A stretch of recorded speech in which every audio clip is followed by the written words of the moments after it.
বিসমিল্লাহির রহমানির রহিম।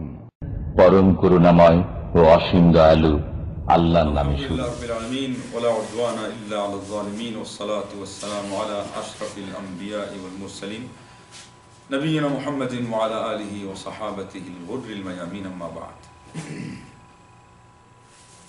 ফাআউযু বিল্লাহি মিনাশ শাইতানির রাজীম। ওয়া মা আতাকুমুর রাসূলু ফাখুযুহু ওয়া মা নাহাকুম আনহু ফান্তাহু। মহান রব্বুল আলামিন কোরআন কারীমের মধ্যে ইরশাদ করেছেন যে নবী সাল্লাল্লাহু আলাইহি ওয়াসাল্লাম তোমাদেরকে যা নিয়ে আসেন, তোমাদের কাছে যা নিয়ে আসেন, তোমাদেরকে যা উপহার দেন সেটা মানো। যার থেকে বারণ করেন, বিরত থাকতে বলেন, নিষেধাজ্ঞা জারি করেন, সেখানে তোমরা ক্ষান্ত হয়ে যাবে। আর এক তিল পরিমাণ, এক বরং টিপ পরিমাণ তোমাদের আর অগ্রসর হওয়ার অধিকার নেই। লা তুকদ্দিমু বাইনা ইয়াদাইল্লাহি ওয়া রাসূলিহি, তোমরা আল্লাহ এবং আল্লাহ রাসূল এর সামনে পা বাড়াবে না, অগ্রসর হবে না, কথা তুলবে না, বক্তব্য ঝাড়বে না, আমলে তাকে ছাড়িয়ে চলে যাবে না, কারণ এটা সম্ভবই না, মানে বাস্তবে সম্ভব না, ইসলামের অনুযায়ী সম্ভব না। কিন্তু কেউ চেষ্টা করলে সে পারবে, সে লঙ্ঘন করে, ও অমান্য করে, ও স্বীকার করে চলে যেতে চাইলে পারবে।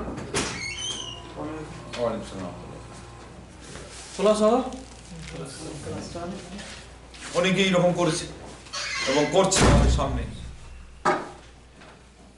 তো আজকে আমাদের মূল প্রসঙ্গ হচ্ছে যে কিভাবে আমরা ধর্মটা মানতে গিয়েও ওভারটেক করি। আমাদের সমাজে এরকম অনেক উদাহরণ আছে। এই উদাহরণগুলো জানলে আপনি সহজে বুঝতে পারবেন যে তাহলে আমি এখান থেকে রক্ষা পাওয়ার পথ কি বেছে নিব। সেই সাথে আপনি এর সুবাদে দুনিয়া এবং আখিরাতে সফল হবেন। কেননা আল্লাহ আল্লাহ রাসূল সাল্লাল্লাহু আলাইহি ওয়াসাল্লামের আনুগত্যের মধ্যেই আমাদের সব কিছু। আমাদের জীবনে এর চেয়ে বড় সার্থকতা, এর চেয়ে বড় স্বাধীনতা, এর চেয়ে বড় সুখ, সৌভাগ্য কিছুই নাই যে আমি আল্লাহ এবং আল্লাহ রাসূল সাল্লাল্লাহু আলাইহি ওয়াসাল্লামের একজন অনুগত বান্দা হতে পেরেছি। আল্লাহ,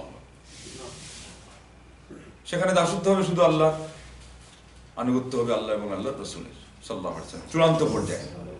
সেই সাথে সালফে সালেহীনদের মূলনীতি আছেই, যেটা আমাদেরকে নিশ্চিত করে দিবে যে আমি আল্লাহ রাসূল সাল্লাল্লাহু আলাইহি ওয়াসাল্লামের আনুগত্য করতে পারছি কিনা। এটা একটা সূত্র, অঙ্ক করার পরে যেমন সূত্র থাকে ওটা মিলিয়ে নেওয়া, এটা সূত্র।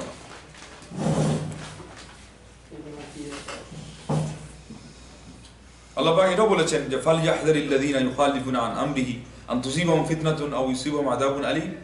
ওরা যেন সতর্ক থাকে, সাবধান থাকে যারা নবীর বিরুদ্ধাচরণ করে, তার নির্দেশ লঙ্ঘন করে, অন্যথা করে। অন্যথা করলে ভয় কিসের? যে ফিতনা এসে পেয়ে যাবে অথবা কঠিন শাস্তি পাবে। ফিতনা দুনিয়াতে, শাস্তি আখিরাতে। আখিরাতেও ফিতনা আছে, আবার এটা হলো শাস্তি ফিতনা। এই জন্য সহজে এটা বোঝানোর জন্য বলে দেওয়া হলো, দুনিয়াতে হলো বিভ্রান্তির ফিতনা, আখিরাতে হলো শাস্তির ফিতনা। দুইটাই ফিতনা, দুইটাই কষ্ট। আজকে আমরা যে অবস্থায় আছি এটা কি কষ্টকর না?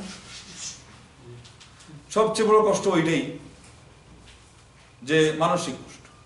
সংসারে যদি কিছু অভাব থাকে, এখানে যা কষ্ট না হয়, সংসারে যদি পারস্পরিক মনোমালিন্য থাকে সেই কষ্টটা আরো বেশি হয় না? তো মুসলমানদের আজকে অভাব আছে, বরং সেই অনুপাতে অত অভাব নাই।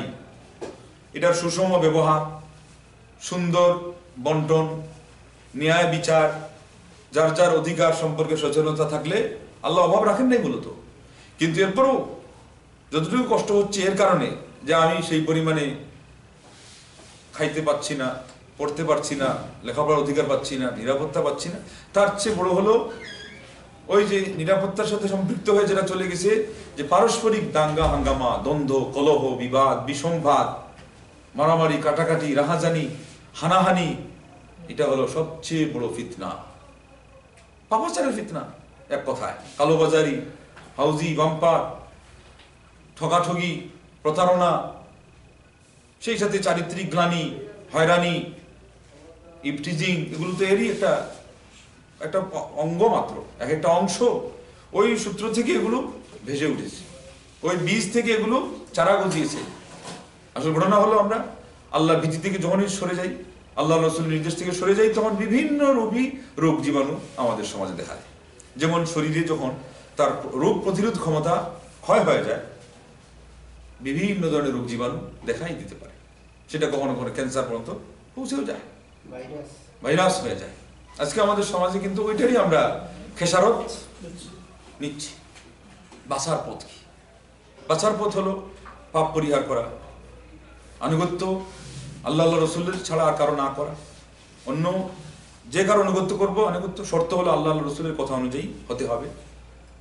তাহলে পরে শান্তি খুব দূরে না, একেবারে আমাদের নাকের ডগায়, একেবারে কানের লতির কাছে, কিন্তু ওই জিনিসটা উদ্ধার করতে পারছি না।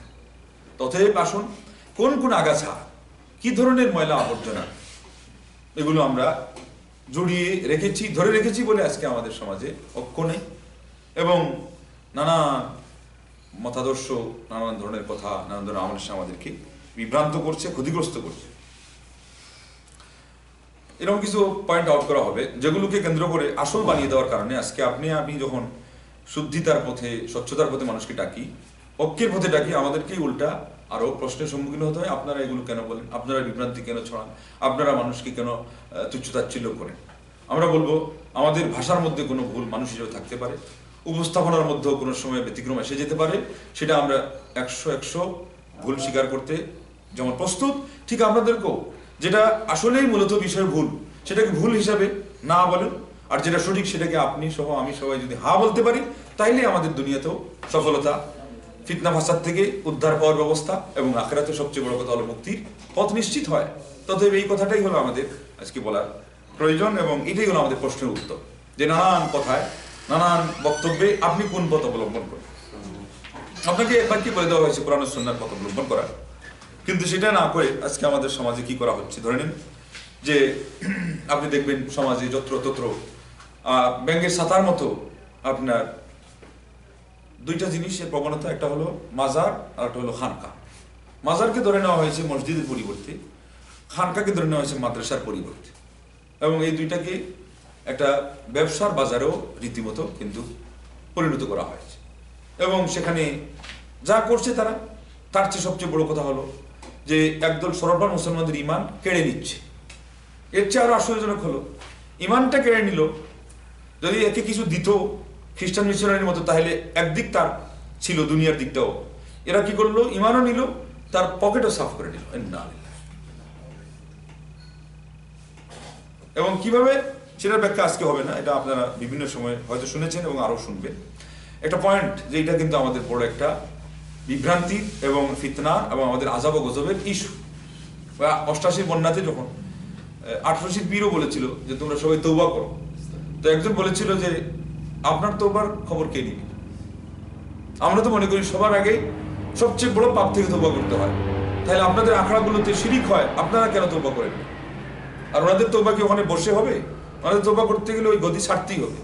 কিন্তু এটা তো অত সহজ না ছাড়া। এই গদির মজা যে পেয়েছে, বিনা পুঁজির ব্যবসা, এটা সহজ? সবই তার সব চোখের সামনে, টাকা, গাড়ি, বাড়ি, নারী, মদ বলেন, গাঁজা বলেন, সেবা বলেন, যা আছে একেবারে যাকে বলে ফ্রি সেবা, A to Z। কোনো বাচ্চাও এরকম সেবা পায় না। অনেক কিছু তার হয়তো আছে ঠিকই, কিন্তু তার টেনশন এগেনস্টে এটা নিতে হয়। তাকে অনেক টেনশন ফিল করে পুরো রাজ্যের দায়িত্ব পালন করে সে হয়তো ওইটার কারণে হয়তো রাত্রি ঘুমাতেই পারে না, কিন্তু এগুলো তাদের কোনো কিছুই নাই। তার পরিবারের দায়িত্ব নেই, তার শরীরের, তার জামা কাপড়টা ধোয়ার দায়িত্ব তার নাই। এরকম সেবা একচেটিয়া পৃথিবীতে কোনো রাজা বাচ্চা পায় না, এটা জেনে নেন। এই জন্য এই ব্যবসা কেউ ছাড়বে না। আর যার কথা বললাম 88, সেখানে তো আপনার পরে তথ্য খোঁজ নিয়ে বের করা হয়েছে যে তার ড্রেনের নিচে, প্রস্তুত থাকেন, শরীর কিন্তু শিউরি উঠবে, তার ড্রেনের নিচে একটা সিন্ধুকের মধ্যে কোরআন কারীম রাখা আছে। কোন দেশে বাস করি আমরা? আল্লাহর কাছে আমরা কি নিয়ে জবাব দিতে পারি? আপনি তো বলেন যে আল্লাহর সাহায্য আসে না কেন? আমি কি পরিমাণ আপদ বিপদ বগল দাবা করে রেখে বসে আছি, কি পরিমাণ আগাছা নিয়ে আমরা আছি। আল্লাহর কাছে খালি কাঁদছি ঠিকই, কিন্তু এদিকে বগল দাবা করে বসে আছি আল্লাহর চরম অপরম শত্রুদের। আমি স্বপ্নের স্বর্গ দেখছি, এদিকে সাপ বিচ্ছু মুসলিম সমাজের শরীরকে ক্ষতবিক্ষত করছে, ধ্বংসনে আঘাতে আঘাতে শেষ করে দিচ্ছে, এটার জন্য আমার কোনো চিন্তাই নেই। তা আমি যদি আমার খবর না রাখি, সেভ করার, সংরক্ষণ করার, শুধু আল্লাহকে বললে হবে ডাক দিলে? আপনাকে তো আল্লাহ হাত দিয়েছেন, পা দিয়েছেন, আপনার নড়াচড়া করবেন। আপনাকে আল্লাহ মুখ দিয়েছেন, আল্লাহ আপনাকে জ্ঞান দিয়েছেন, শরীয়তের মাসলা মাসাইল দলিল প্রমাণ দিয়েছেন, এগুলো দিয়ে আপনি আগাছা সাফ করার কাজও করবেন। এই জন্য এই দুইটা মারাত্মক আখড়া একেবারে ভেঙে সাদার মতো আজকে চারা গাছের মতো গজিয়ে উঠেছে, এবং সেখান থেকে ইদানিং বড় বড় কথা বলা হচ্ছে কোরআন সুন্নাহর এরা অপব্যাখ্যা দিয়ে আজকে আমাদেরকে বিভ্রান্ত করছে। আমরা অলিয়া উলিয়ার দেশের মানুষ, আল্লাহর অলিদেরকে নিয়ে আমরা খুব সুখী আছি, এবং অলিদের কেরামতের পথেই আমরা আল্লাহর সফলতা পেতে পারি। অলিদের কেরামত নিয়ে এখানে আসলে মূলত কথা না, এটার সাথে কারো দ্বন্দ্ব নেই। এখানে দ্বন্দ্ব হলো যারা অলিদের নাম দিয়ে, ওই যে বললাম যে খানকা দিয়ে মাদ্রাসার লাইন বন্ধ করে, আর যারা মাজার দিয়ে মসজিদের পথ বন্ধ করে, কথা সেই জায়গায়। মানে শুধু এটা ঘটনা মসজিদ আর মাদ্রাসা না, আল্লাহ এবং আল্লাহ রসুলের অধিকার নষ্ট করছে। বলছে নবীর ভক্তের কথা, কিন্তু তার কাছে সবচেয়ে বড় ভক্তির পাত্র হলো তার ওই পীর বাবা।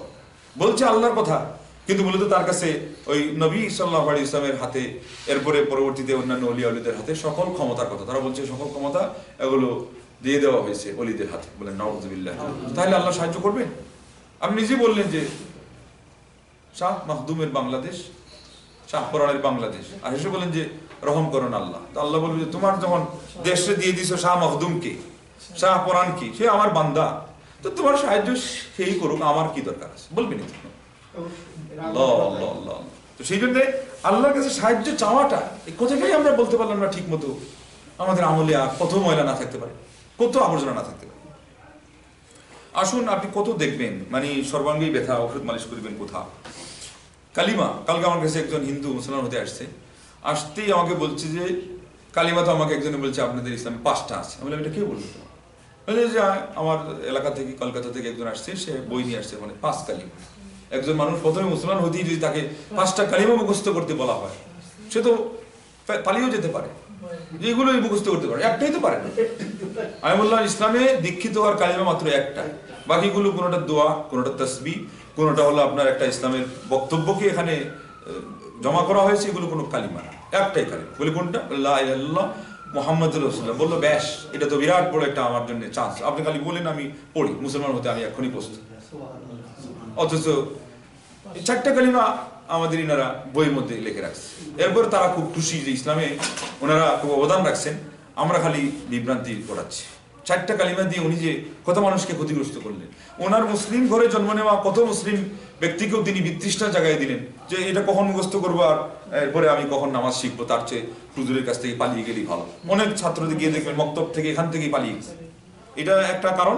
আর ওটা হলো নিয়ত, আরেকটা কারণ। নিয়ত মুখস্থ করতে যা কষ্ট, হ্যাঁ, আর নিয়তের মধ্যে কত বিভ্রান্তি, কত হাস্যকর ঘটনা। নামাজ পড়তেছে জোহরের, নিয়ত করতেছে আসরে। নামাজ পড়তেছে ইমাম হয়ে, নিয়ত করতেছে মুক্তাদি হয়ে। এগুলো বলছে কি আর করছে কি? আল্লাহ হাসবেন রীতিমতো, এটা করছে কি আর রাগ করবেন যে এদেরকে এগুলো শিখাইতে কে বলবো? মাকসুদুল মুমিনের লেখক শুভাকাঙ্ক্ষী সেজে গেলেন।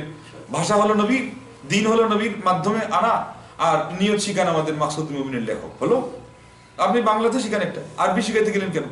কমপক্ষে এখানে তো বিবেক বাজার কথা, কিরে নবীর ভাষা আরবি, আল্লাহ তাকে শিখিয়ে দিয়েছেন স্বয়ং সবকিছু, এটা তিনি বলতে পারলেন না, শিখাইতে পারলেন না। আমি এসে নামাইতু বাংলাদেশ থেকে একজন, কি আরবি বা জানি? হ্যাঁ, লজ্জা লাগলেও তো এই জিনিস থেকে মানুষ বিরত থাকতে পারে। তো নিয়তের মূল স্থান ছিল কোথায়? অন্তর। তো সেই জায়গায় এই নিয়ত দিয়ে, 4 কালিমা দিয়ে আমাদেরকে বিভ্রান্ত করা হয়েছে। ইমানের রুকুনে কয়টা যুগ ঢুকানো হয়েছে? বলছে 7টা। ইমানের রুকুন মূলত 6টা। ওই আখিরাতের উপর ইমান আনাই হলো, এর ভিতরে কবর, হাসর, হিসাব নিকাশ, জাযা, ফুলসিরাত, অনেক কিছু এর ভিতরে শামিল। এখানে ওই পুনরুত্থান, এইটা দিয়ে 7টা। নবী সাল্লাল্লাহু আলাইহি ওয়াসাল্লামের হাদিসের উপরে কলম ধরলে যেন একটা মানে ওনারা স্বাচ্ছন্দ্য বোধ করে। আমরা এই কোন অপরাধ করেছি যে আপনি আমাদেরকে নোট দিচ্ছেন? আমাদের তো আলহামদুলিল্লাহ, আমরা ওইটাই বলতে চাই যে যত বেশি যেখানে আমাদের দূরে সরে যাওয়ার কোনো প্রয়োজন নাই কোনো ব্যাখ্যার কারণে, যে ইসলাম অন্য কোনো উদ্দেশ্য এখানে করেছে, আমরা চাই আপনাকে খুঁটিটা এই জায়গাতে গেঁথে রাখতে, যাতে করে মুসলিম মিল্লাত তার অবয়ব থেকে, আসল সরল রেখা থেকে সরে না যায়। সরে গেলেই তো 2টা সমস্যা, একটা হলো বিভ্রান্তি আর একটা হলো বিচ্ছিন্নতা। আর আজকে মুসলিম মিল্লাতের বিপদের মূল কারণ হলো যে সঠিক আকীদার থেকে দূরে, সঠিক আমলের তথ্য উপাত্ত থেকে দূরে। আর এটার ফলে হয়েছে কি, ভুলগুলো নিয়ে এক একজন এক এক জায়গায় গিয়ে আলাদা আস্তানা, আলাদা নিজস্ব মানে রাস্তা, নিজস্ব চ্যানেল, নিজস্ব মত তৈরি করে আজকে নানা মনির নানা কথা সেখান থেকে তৈরি হয়ে গেছে। তবে এই যে আপনি যে কথাগুলো কোরআনে যেভাবে বলা আছে সেখান থেকে সরিয়ে দিলেন, সরিয়ে দিতে আজকে মানুষের এই দুরবস্থা হয়ে গেল। কোরআনের অপব্যাখ্যা করতে গিয়ে হরুফে মুকাত্তাআতকে আজকে একজনে বলছেন প্রসিদ্ধ বক্তা, এটা নাকি আল্লাহ আল্লাহ রসুলের মধ্যকার একটা গোপন রহস্য। এই কথা নাকি আবু বকর সিদ্দিক বলেছেন, ওমর খাত্তাব নাকি বলেছেন। অথচ তাফসীর ইবনে কাসির খুললে দেখা যায় 4 খলিফা সহ আব্দুল্লাহ ইবনে মাসউদ রাদিয়াল্লাহু আনহু বলেছেন এটা হলো যেটা ইস্তাগফারাল্লাহু বিহি, এই জিনিসটা আল্লাহ পাক তার কাছে রেখেছেন। মানে তাহা, ইয়াসিন এই ধরনের 29টা সূরার শুরুতে এই যুক্ত অক্ষর আছে, এগুলোর অনুবাদ অর্থ কেউ জানে না, এমনকি আল্লাহ নবী সাল্লাল্লাহু আলাইহি ওয়াসাল্লাম জানেন না। কারণ আল্লাহ নবী সাল্লাল্লাহু আলাইহি ওয়াসাল্লাম যেটাই জানতেন সেটা আমাদেরকে জানাইছেন। এই জন্য আরেকটা প্রমাণ হলো যে সবচেয়ে বড় বড় তাফসীরকার সাহাবাদের যারা, তারা কেউ এই তাহার অর্থ এটা, ইয়াসিনের অর্থ ওইটা কোনোদিন বলেননি। আমাদের মুফাসসিররা এসে বলছে ইয়াসিন অর্থ আল্লাহ পাক আল্লাহ নবীকে ডাকতেছেন। এটা কোথায় পাইলেন আপনি? এই জন্য তারা বলে দেয় যে এগুলো হলো আল্লাহ রসুল দুইজনে প্রেম করিল গোপনে, সেই প্রেমের খবর কয়জন জানে, মানে সবাই জানে না, ওনারা জানে। ওখানে গেলে কি হবে, গোলা পানি চাপ আসবে, আর গোলা পানিতে মাছটা শিকার করা সহজ হবে, এরপর ওনারা ফ্রাই করে মজা করে খাবে। এই আজকে মুসলিম মিল্লাতের মাথার উপরে তাদের ইমান ফ্রাই করে খাচ্ছে, তাদের ইসলাম ফ্রাই করে খাচ্ছে। তার সবচেয়ে বড় কথা হলো তাদের পরকালকে তারা জ্বালিয়ে পুড়িয়ে সারকার করে তারা খাচ্ছে। বলে নাউযুবিল্লাহ। আপনি চুপচাপ খাইতেই দিবেন? আপনারটাও খেতে দিবেন, আপনার একজন মুসলমান ভাইয়েরটাও খাবে, তাও চুপ থাকবেন?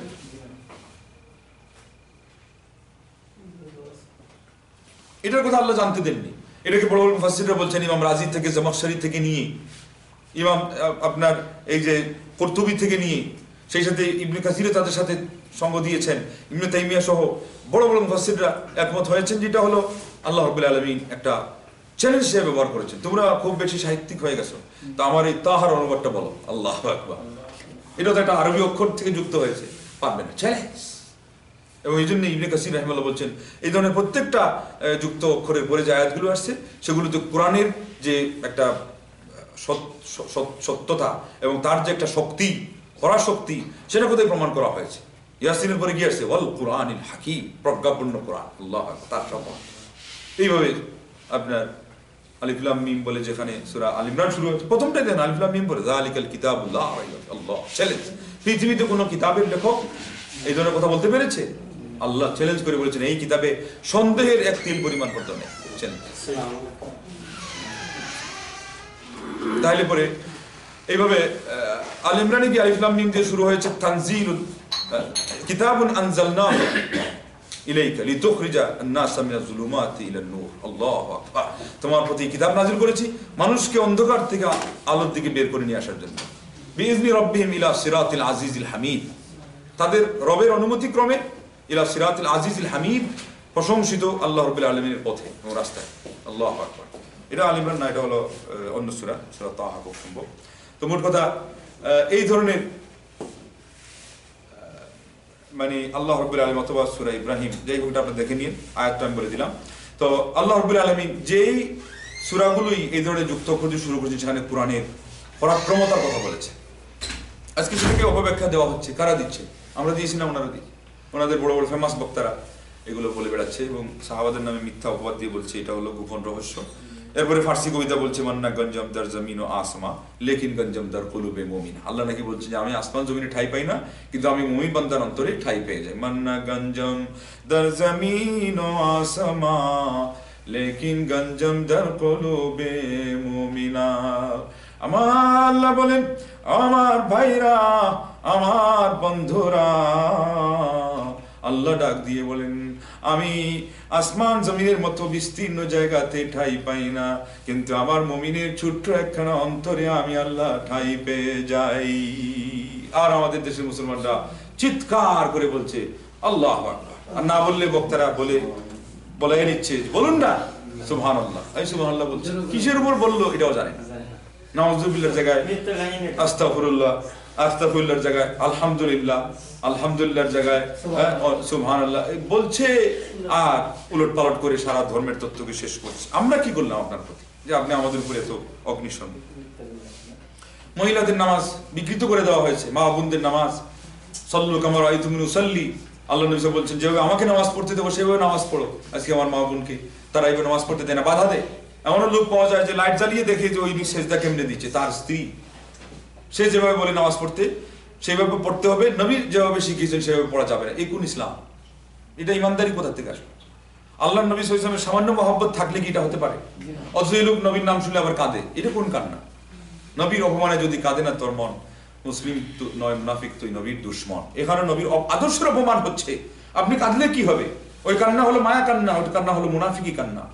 আপনাকে আল্লাহ নবী সাল্লাল্লাহু আলাইহি ওয়াসাল্লামের আদর্শের সাথে মিলানোর জন্য সূরা আল ইমরানের 31 নম্বর আয়াতে আল্লাহ বলে দিয়েছেন, ফুদাইল ইবনে ইয়াজ এটাকে স্কেল বলেছেন যে যদি বলে দাও তারা যদি আল্লাহকে ভালোবাসতে চায়, তোমার অনুসরণ করা ছাড়া এই কথা সাব্যস্ত করার কোনো উপায় নাই, কোনো কায়দা নেই।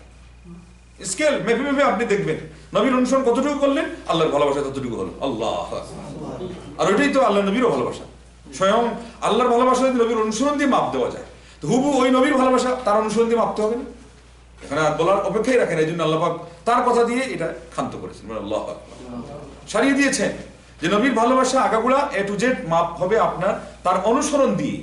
ইনারা যে এত বেশি চিল্লায়, তাদেরকে বলেন যে তাসবিহগুলো পড়েন, সেই তাসবিহগুলোতে কোন দিন নবী সাল্লাল্লাহু আলাইহি ওয়াসাল্লাম কোন হাদিসটা আপনি খোঁজ নিয়ে আপনি মিলিয়ে দেখেছেন যে এটা নবীর হাদিসে আছে না?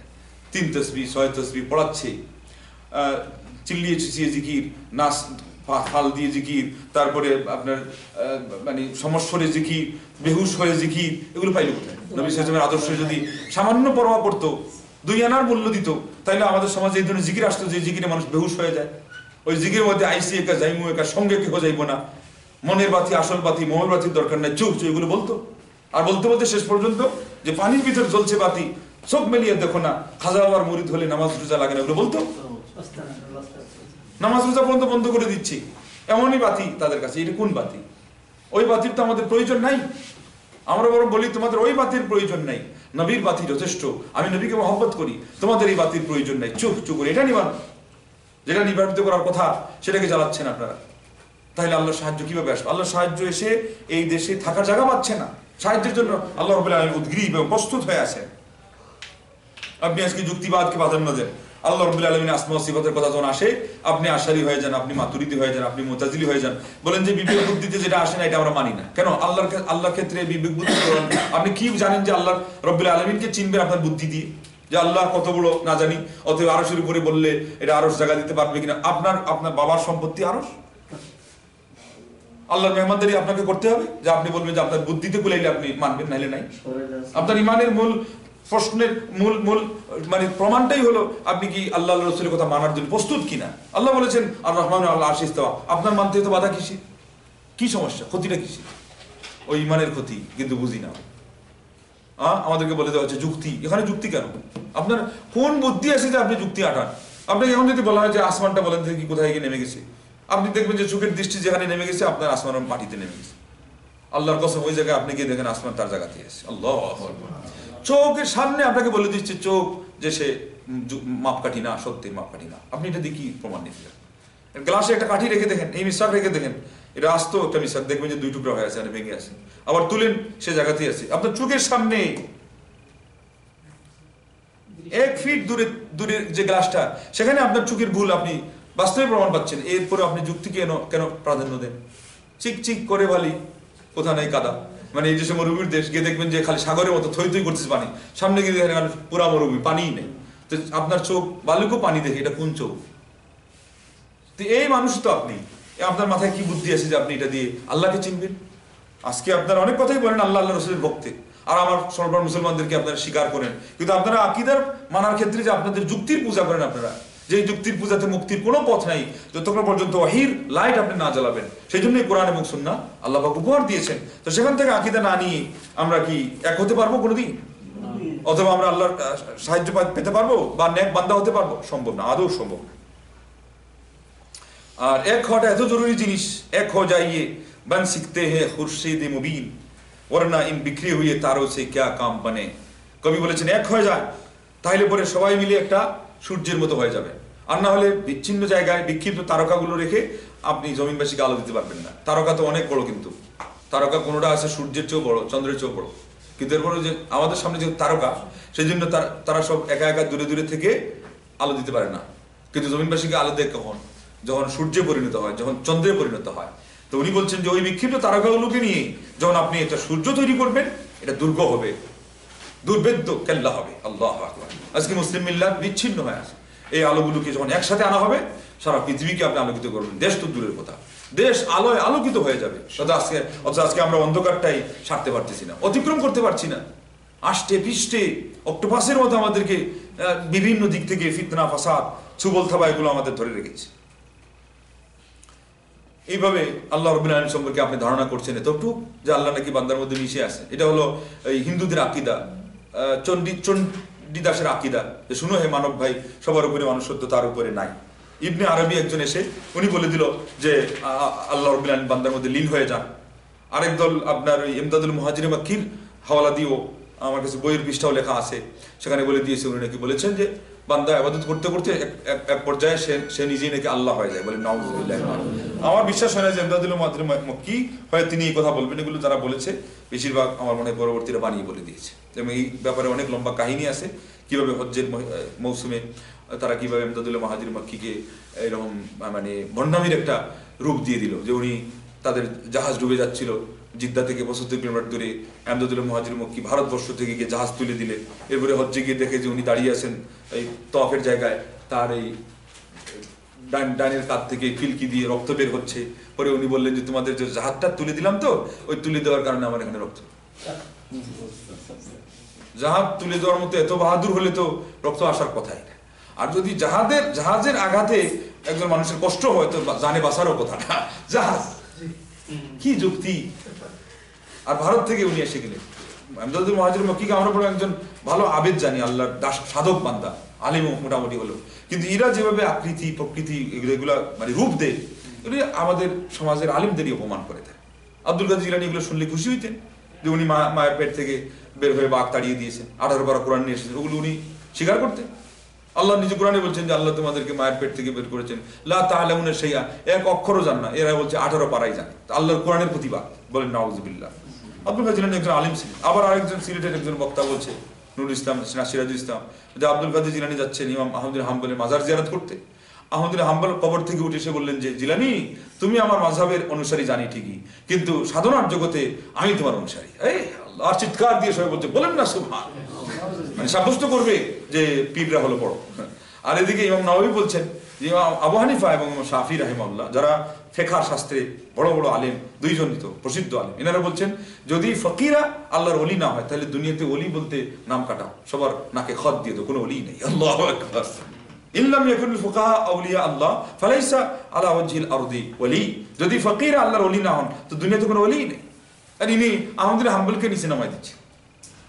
এগুলো সব বানোয়াট কাহিনী, বানানো কাহিনীর ইয়ত্তা নেই। আজকে আমি সারা রাত দিলেও আপনাদেরকে কিছুই কিয়দাংশ শোনাতে পারবো না, অথচ শিখার মধ্যে কিছুই থাকবে না। এই জন্য এখানে খালি ইঙ্গিত দিয়ে চলে যাচ্ছি। কিন্তু ইঙ্গিত না দিলেও সমস্যা অনেক সময় আপনারা বুঝতে পারেন না যে কি ঘটতেছে সমাজে। আজকে আমাদের এই নামাজের পরের জিকিরের তালিকাগুলো কারা পাল্টিয়ে দিল। নামাজের পরে আল্লাহ নবী সাল্লাল্লাহু আলাইহি ওয়াসাল্লাম রীতিমতো কত জিকির বলেছে, আল্লাহু আকবার। এগুলো কত ফায়দা জানেন আপনি? 3টা তাসবিহ পড়ার কারণে নামাজের পরে সুবহানাল্লাহ, আলহামদুলিল্লাহ, আকবার 33 করে আপনার সমুদ্রের সেনা পরিমাণ পাপ হলো মাফ। মুসলিম শরীফের হাদিস। আল্লাহু আকবার।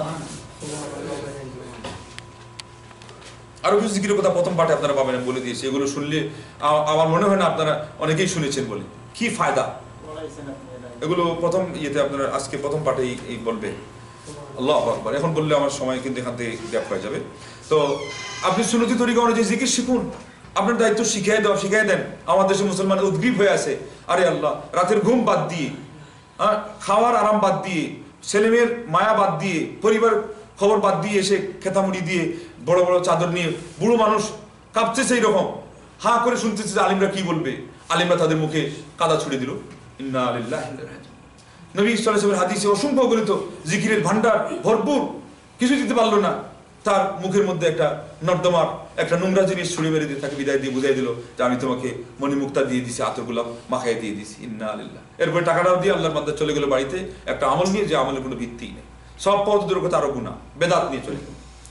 দুরুদে নারিয়া, দুরুদে তুনাজ্জিনা, দোয়ায়ে গেঞ্জিল, আর সেটা ওজিফা আপনার হাত দিলে পাবেন। অথচ জিকির যদি আপনি খোঁজ নিতে চান, আপনার সারা জীবন ভর আমার মনে মুখস্থ করে সারতে পারবেন না, আমল করবেন কখন?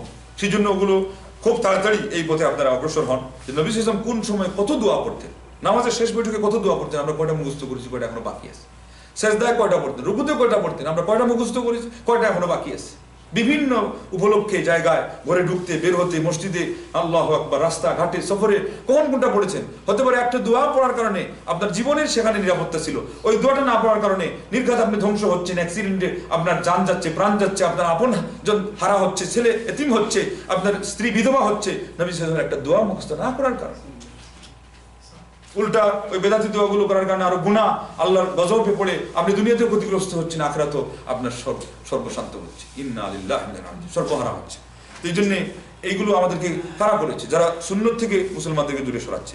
অন্ততপক্ষে নামাজের তালিকাটা ঠিক রাখতে হবে। নামাজের পরে যে 5 ওয়াক্ত নামাজের পরে এখানে আয়াতুল কুরসির কথাও আসছে, নাসাই শরীফের হাদিস এবং সনদ সহিহ, যে মারা গেলে শুধু মৃত্যুটা আপনার পর্দা হয়ে আড়াল হয়ে দাঁড়িয়েছে জান্নাত এবং আপনার মাঝখানে, মানে মারা যাবেন আপনি আর জান্নাত একাকার। এই হাদিসটা কতজনে বলেছে? এত পীর বাংলাদেশে, আজকে থেকে 32-33 বছর আগে 2,98,000, আর 2,000 হলে তো 3 লক্ষ। 3 লক্ষ পীর, আর এমনও পীর আছে যার একাই তার মুরিদ কুটির কাতারে পৌঁছে যাচ্ছে। এদেরকে কি আয়াতুল কুরসিটা কেউ শেখায়? এদের পুরা ওজিফাতে তাদের কোনো তালিকা এগুলো নেই, সুন্নতির জিকিরের কোনো নামবন্ধই, সকল নিজস্ব পদ্ধতিও তাদের বানানো, বেদাতি, পাগলামি, মাতলামি, এবং শেষ পর্যন্ত শব্দগুলো পদ্ধতির সাথে সংখ্যা সময় নিজেরা ঠিক করে দিয়ে বরং তারা প্রভু সেজে গেছে। কারণ তার কোনো মানুষকে ইবাদতের কোনো প্রক্রিয়া বলে দেওয়া যে এটাই মানতে হবে, এইভাবে করতে হবে, এটার অধিকার শুধুমাত্র আল্লাহ। আর নবী সাল্লাল্লাহু আলাইহি ওয়াসাল্লাম ওইভাবে অধিকার রাখেন যে তিনি ভায়া, মাধ্যম, আল্লাহর পক্ষ থেকে পৌঁছায় দেন। কিন্তু হুবহু তিনিও যে বলবেন যে আমি বলতেছি আমার কাছ থেকে, না, তিনি ওয়াহির কথা বলেন আল্লাহর পক্ষ থেকে। এইভাবে করে আজকে আমাদের সমাজে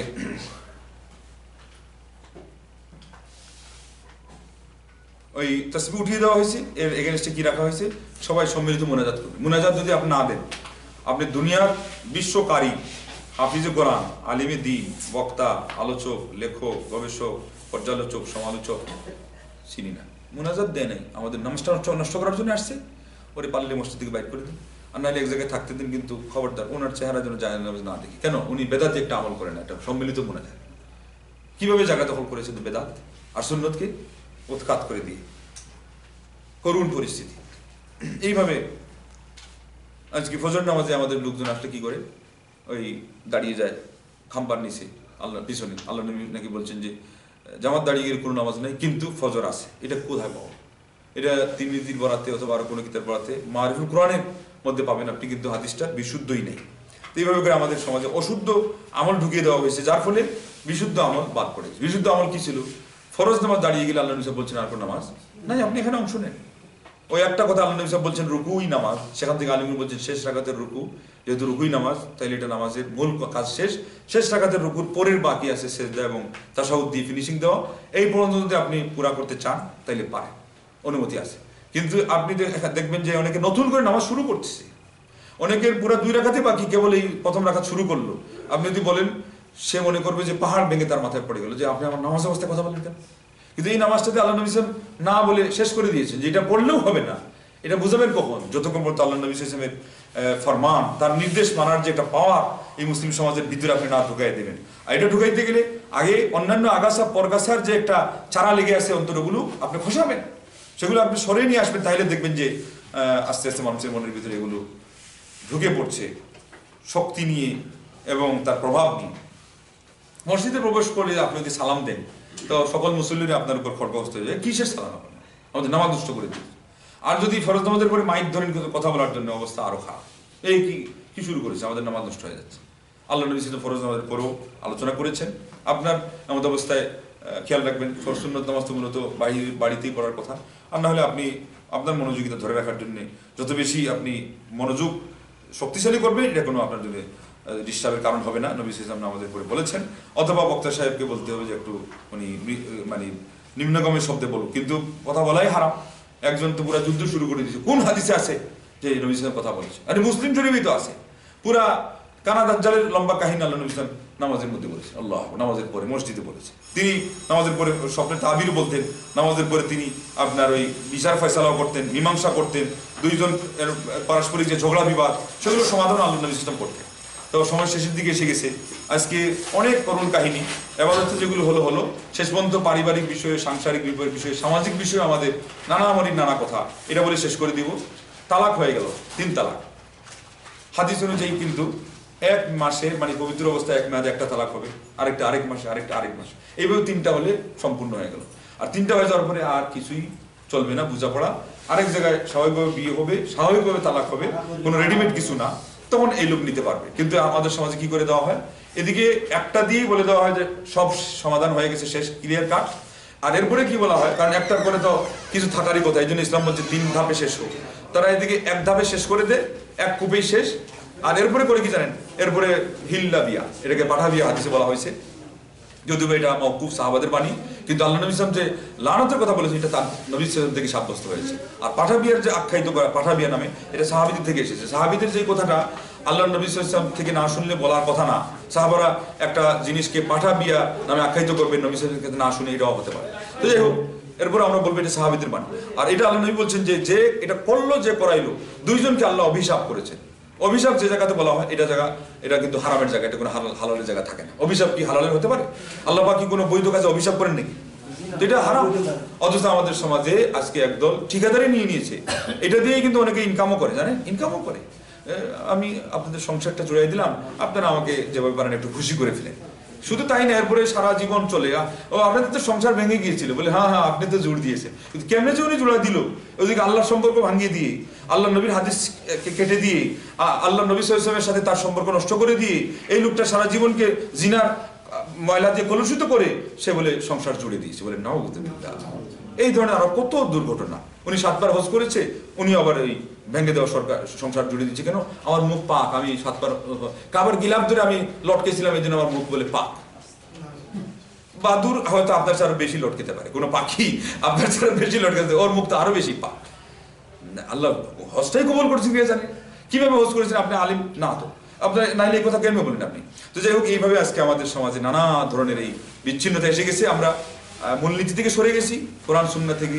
এবং কোরআন সুন্নাহ যারা জানেন হকপন্থী আলেম, তাদের মধ্যে প্রধান সারি হলো সাহাবা, তারপরে তাবিন, তারপরে যারা বিশ্বস্ত ইমামগণ। ইনাদের পথ আজকে না ধরে আজকে আমরা নানা মনির কথা শুনতেছি, যে যেভাবে আমাদেরকে বুঝায় আমরা তার কান ভারী করে আমাদের ধর্মকে আমরা এভাবেই কিন্তু খর্ব করে দিচ্ছি। সেই জন্য আমাদের আজকে এই দুর্দশা। তো আসুন আমরা সবাই আবার দৃঢ় প্রতিজ্ঞাবদ্ধ হই যে না, আমরা কোরআন সুন্নাহকে সবার শীর্ষে রাখতে চাই, আল্লাহ রসুলের অধিকারকে আমরা সবার ঊর্ধ্বে রাখতে চাই। বিপদে আমরা শুধু সাহায্য চাইবো আল্লাহর কাছে, অন্তরকে কানায় কানায় আল্লাহ এবং আল্লাহর নবী সাল্লাল্লাহু আলাইহি ওয়াসাল্লামের ভালোবাসা দিয়ে ভরপুর করে রাখবো। এবং এর দাবি পালন করার জন্য আমার জীবনে, ঈমান, আকীদায়, আমলে, আখলাকে, আমার ব্যক্তি জীবনে, পরিবারে, সংসারে, ব্যবসা বাণিজ্যে, আমার যে কোনো ক্ষেত্রে যেই বিধানটা কোরআন সুন্নাহ অনুযায়ী আমাকে যেভাবে করতে হয় আমি করার জন্য প্রস্তুত আছি। আমার চোখ, আমার কান, আমার নাক, আমার সকল অঙ্গ প্রত্যঙ্গকে আমি এইভাবেই পরিচালনা করতে চাই। এই ধরনের নিজে পরিচালিত হয়ে পরিবারকে আপনি এই পয়গাম এবং এই মেসেজ পৌঁছাবেন, আপনার বন্ধু বান্ধব পৌঁছাবেন, দাওয়াতি কাজ আপনি করবেন, ইনশাআল্লাহ দেখবেন আল্লাহর পক্ষ থেকে অবশ্যই সাহায্য আসতেছে। মুসলিম মিল্লাত একও হবে, নেকও হবে এবং দুনিয়া আখিরাতে তারা সফল কাম হবে। আল্লাহ পাক যেন আমাদেরকে সেই কাজে সফলতা দান করেন, তৌফিক দান করেন। আমিন। আলহামদুলিল্লাহ।